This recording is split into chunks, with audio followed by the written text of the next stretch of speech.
Hello, this is world record holder Twinkle Acharya. स्वागत है आप सभी लोगों का। काफी ज्यादा लोग ऐसा सोचते हैं कि योग अभ्यास तो हमारे बस की बात है ही नहीं, हम योग अभ्यास कर ही नहीं पाते हैं। हमारा शरीर जो है वो बिल्कुल फ्लेक्सिबल नहीं है, लचीला नहीं है, योग हमारे लिए बना ही नहीं।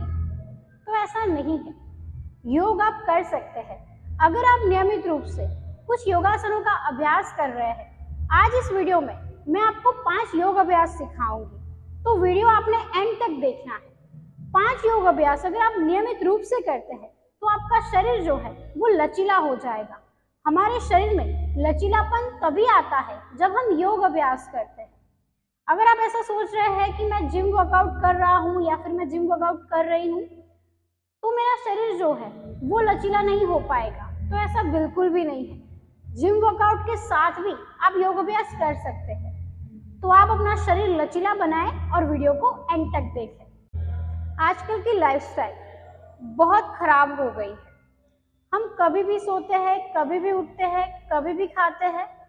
इससे क्या होता है, हमारे शरीर में अकड़न पैदा हो जाती है। हमारा शरीर ठीक तरीके से काम नहीं कर पाता है। कभी कभी हमें कमर दर्द बहुत सताने लगता है, कभी कभी हमें पीठ दर्द भी होता है, कभी कभी घुटने भी हमारे बहुत परेशान करते हैं।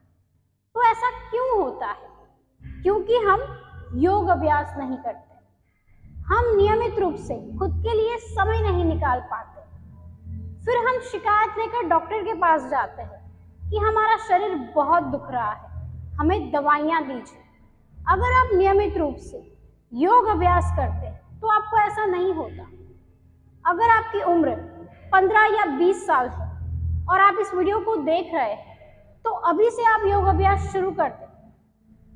आजकल की जो जनरेशन है वो योग अभ्यास नहीं करती है। वो ऐसा सोचती है कि योग अभ्यास तो 50 की उम्र में हम करेंगे, अभी से योग अभ्यास की क्या जरूरत है। योग अभ्यास तो सन्यासी लोगों के लिए है या फिर बड़े बुजुर्गों के लिए है। तो ऐसा नहीं है, योग अभ्यास सभी के लिए है। अगर आप बचपन से योग अभ्यास कर रहे हैं तो आपका शरीर जो है वो लचीला रहेगा। शरीर आपका लचीला रहेगा तो कोई भी बीमारियां आपके नजदीक नहीं आएगी। तो चलिए वीडियो हम शुरू करते हैं, हम योग अभ्यास की ओर बढ़ते हैं। योग अभ्यास करने के लिए सबसे पहले आपको सुबह उठना है। जी हाँ, सुबह आप 6 बजे उठ सकते हैं, 4 बजे भी उठ सकते हैं। अगर आप उठ पाए तो बहुत ही अच्छी बात है। ब्रह्म मुहूर्त में अगर आप उठकर योग अभ्यास कर रहे हैं तो आपको बहुत फायदा मिलेगा। सुबह उठकर स्नान इत्यादि खत्म करने के बाद आप अपने मैट के ऊपर बैठ जाएं। हो सके तो आप सूरज की किरणों में योग अभ्यास करें। विटामिन डी भी आपको साथ में मिल जाएगा और आपका शरीर जो है वो स्वस्थ हो जाएगा, निरोगी हो जाएगा। दोनों बेनिफिट एक साथ ही एक ही समय पर आपको मिल सकता है। तो सबसे पहले मैट को लेकर बैठ जाएं। अपने हाथ जो है वो आप ज्ञान मुद्रा में रखें। अगर आप पद्मासन लगा पा रहे हैं तो आप लगा लीजिए, अगर आप पद्मासन नहीं लगा पा रहे हैं तो आप सुखासन में भी बैठ सकते हैं। लंबी गहरी आपने सांसें भरनी है।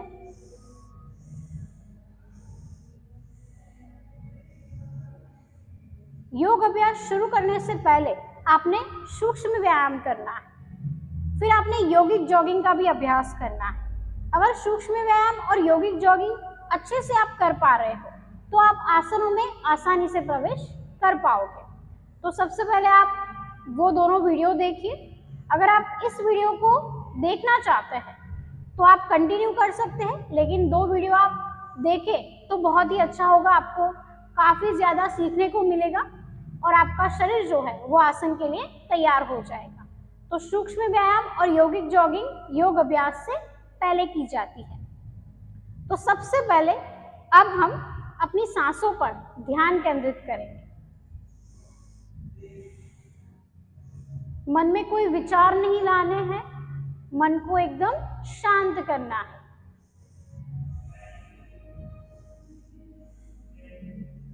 भागदौड़ भरी लाइफ में हम अपनी सांसों पर ध्यान ही केंद्रित नहीं कर पाते। कब हमने सांस ली, कब हमने सांस को छोड़ दिया, हमें पता ही नहीं चलता।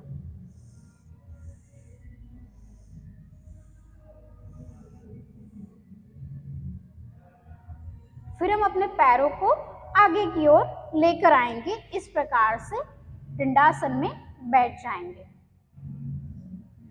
हमारा पहला आसन है तितली आसन, यानी कि बटरफ्लाई पोज। इसके लिए हम दोनों पैरों के तलवे को एक दूसरे के नजदीक लेकर आएंगे, इस प्रकार से।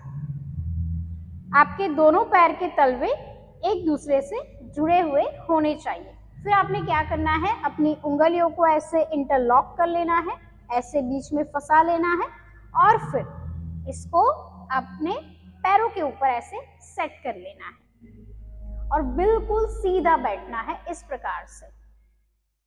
और फिर धीरे से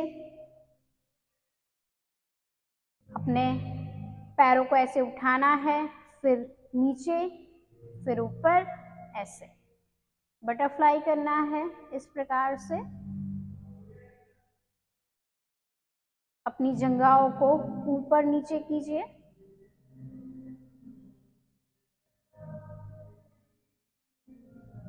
ऐसे आप आराम से कीजिए, जोर जोर से आपने नहीं करना है।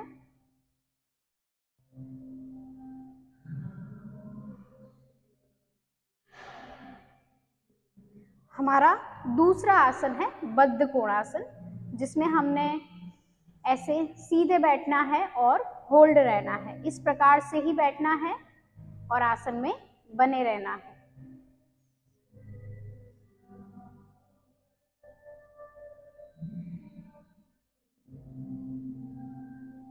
कमर आपकी बिल्कुल सीधी, ये आपके पॉस्चर को भी इम्प्रूव करेगा। यानी कि जो लोग इस प्रकार से ऐसे झुके हुए बैठते हैं, उनका पॉस्चर ये सीधा करता है। तो ये आपके पॉस्चर के लिए बहुत ही ज़्यादा फायदेमंद है। जो लोग 6 घंटा ऑफिस में बैठे रहते हैं या फिर कंप्यूटर पे काम करते हैं, उनकी कमर ऐसी हो जाती है। वो कितना भी कर लो, इस प्रकार से ही बैठते हैं, ऐसे ऐसे झुके हुए ही बैठते हैं, सीधा उनसे बैठा ही नहीं जाता। तो उनके लिए बद्ध कोणासन बहुत ही ज़्यादा फायदेमंद है। तो ऐसे आपने सीधा बैठने का प्रयास करना है। सुबह सुबह 1 मिनट तक आप बद्ध कोणासन कीजिए, आपका पॉस्चर जो है वो ठीक हो जाएगा। हमारा तीसरा आसन है सेतुबंध आसन। सेतुबंध आसन के लिए हम मैट के ऊपर ऐसे लेट जाएंगे, इस प्रकार से। फिर हमने क्या करना है, अपने पैरों को इस तरीके से मोड़ना है और फिर अपने हाथों का सहारा लेकर, या फिर अपने हाथ को ऐसे भी आप रख सकते हो, लेकिन शुरुआत में आप अपने हाथों को नीचे ही रखो तो अच्छा है। फिर क्या करना है, आपने सांस भरनी है और अपने पेट को ऊपर धक्का देना है, इस प्रकार से। ऐसे भी आप कर सकते हैं, या फिर आप अपने पैरों को इस प्रकार पकड़ ले, एंकल को पकड़ ले, इस प्रकार से।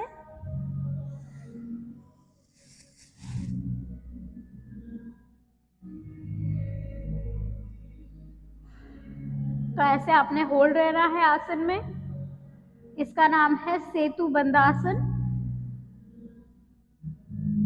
जो आपके कमर दर्द को भी ठीक करता है और आपके शरीर की अकड़न को भी ये ठीक करता है। आसन में आपने शुरुआत में 10 सेकंड तक होल्ड रहना है, फिर आप अपनी अवधि को बढ़ा सकते हैं।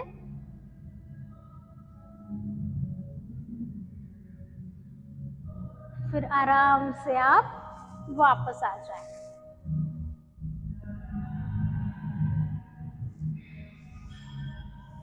शवासन में विश्राम करें।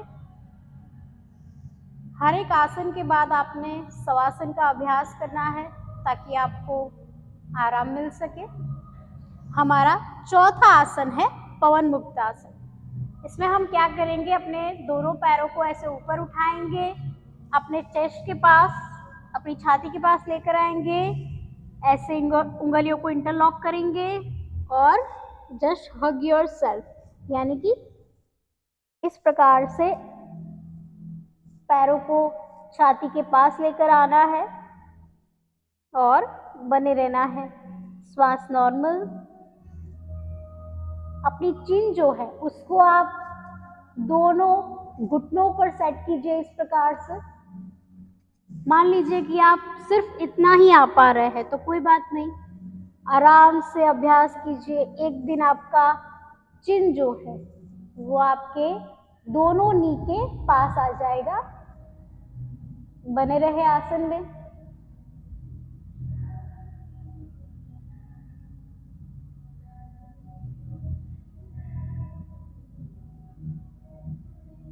फिर आराम से वापस आ जाना है। शुरुआत में आपने 10 सेकंड तक अभ्यास करना है, उसके बाद आप अपनी अवधि को बढ़ा सकते हैं 20 सेकंड तक, 30 सेकंड तक।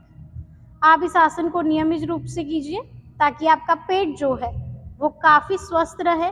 गैस, एसिडिटी, जो भी आपके पेट के संबंधित जो भी विकार है वो इस आसन से दूर होते हैं। हमारा 5वां आसन है अधोमुख स्वानासन। इस आसन को करने के लिए हम वज्रासन में बैठेंगे इस प्रकार से। खाना खाने के बाद आपने नियमित रूप से वज्रासन का अभ्यास करना है ताकि आपका खाना जो है वो अच्छे से डाइजेस्ट हो पाए। तो खाना खाने के तुरंत बाद आप नियमित रूप से वज्रासन में जरूर बैठिएगा। चलिए, तो अब हम अधोमुख स्वानासन की ओर बढ़ते हैं। आपने हाथ को यहाँ पर रख देना है और यहाँ से खड़े होना है इस प्रकार से। आपके तलवे मैट के ऊपर, एड़िया, पंजे पूरा मैट के ऊपर होने चाहिए। इस प्रकार से पैर को नहीं रखने हैं। एड़िया आपकी जमीन पर टच होनी चाहिए, मैट पे टच होनी चाहिए। और आपने अपने हाथों को आगे स्ट्रेच करना है और अपनी नाभि को देखने का प्रयास करना है इस प्रकार से।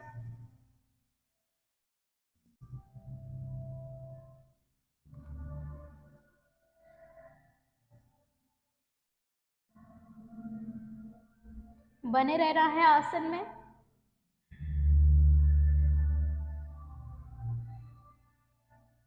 फिर आराम से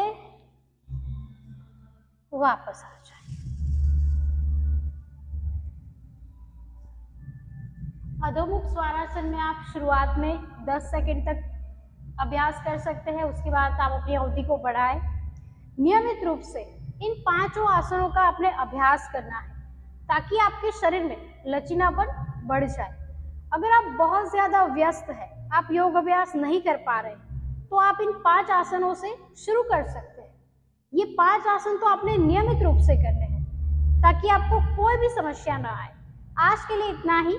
मिलते हैं हम अगले वीडियो में, तब तक के लिए धन्यवाद।